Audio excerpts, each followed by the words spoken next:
సమస్త దేశములారా యెహోవాకు ఉత్సాహధ్వని చేయుడి, సంతోషముతో యెహోవాను సేవించుడి, ఉత్సాహగానములు చేయుచు ఆయన సన్నిధికి రండి. యెహోవాయే దేవుడని తెలుసుకొని ఆయనే మనలను పుట్టించెను, మనం ఆయన వారము. కృతజ్ఞతాస్తుతులు చెల్లించుచు ఆయన గుమ్మములోనికి ప్రవేశించుదాము. కీర్తనలు పాడుచు ఆయన ఆవరణములోనికి ప్రవేశించుడి, ఆయనను స్తుతించుడి, ఆయన నామమును ఘనపరచుడి.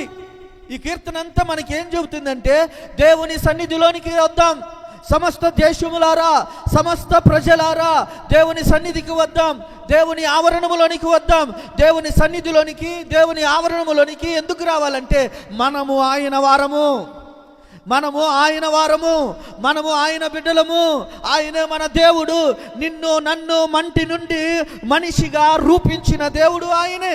నీ సృష్టికర్త ఆయనే, నిన్ను చేసిన వాడు ఆయనే, నిన్ను పుట్టించిన వాడు ఆయనే. నీవు నేను ఆయన వారమై ఉన్నాం, నీవు నేను ఆయన బిడ్డలమై ఉన్నాం. కాబట్టి తండ్రి ఇంటికి మనమందరము రావాలి, తండ్రి సన్నిధికి మనమందరం రావాలి. వస్తూ ఎలా రావాలంటే సంతోషముతో రావాలి, యెహోవాను స్తుతించుచూ రావాలి, కీర్తనలు పాడుచూ రావాలి, గానములు చేయుచూ రావాలి, దేవునిని ఆరాధించుచు, దేవునిని స్తుతించుచు దేవుని సన్నిధిలోనికి రండి అని కీర్తనకారుడు చెప్తున్నాడు. ఇది దేవుని మాట. దేవుడు నిన్ను నన్ను కోరుకుంటుంది.